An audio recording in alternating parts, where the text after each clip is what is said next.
Sarah and Mark decided to spend the weekend at Sarah's ancestral home, a Victorian mansion that had stood the test of time hidden away in the woods. Mark, a skeptic by nature, was fascinated by the idea of an old, creaky house, while Sarah felt a nostalgic pull to her childhood memories within its walls. The mansion was vast, its rooms filled with antiques and relics of a bygone era. The most intriguing artifact was an enormous, ornately framed mirror in the grand hallway. Sarah's grandmother had always warned her about the mirror, calling it a window to the soul. That evening, as shadows lengthened and the house settled into eerie silence, Mark challenged Sarah to a game of hide and seek to lighten the mood. Eventually, Sarah found herself drawn to the grand hallway and the imposing mirror. Standing before it, she felt an inexplicable sense of foreboding and discomfort.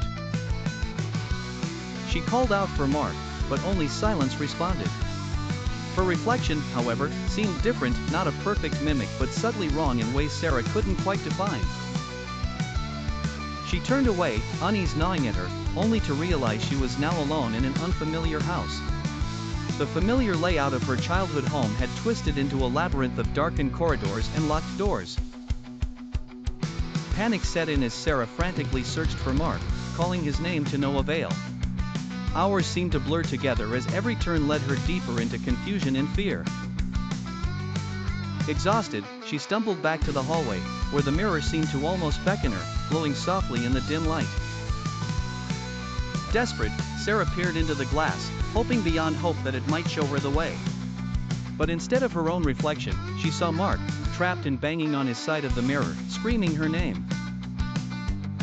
Realization dawned on her with cold clarity: the mirror had trapped his soul. In desperation, she touched the glass, and in that instant, she was pulled inside. Her last vision was of her own reflection, a sardonic smile twisting its features as she fell into darkness. The next morning, the mansion appeared tranquil and untouched. A new couple, unaware of its grim secrets, arrived for a weekend getaway. As they walked through the grand hallway, the mirror stood silent and unassuming. Yet if one looked closely enough, they could see two new figures among the ancient reflections, their eyes pleading for release from the prison of glass, the latest victims of the mirror's curse.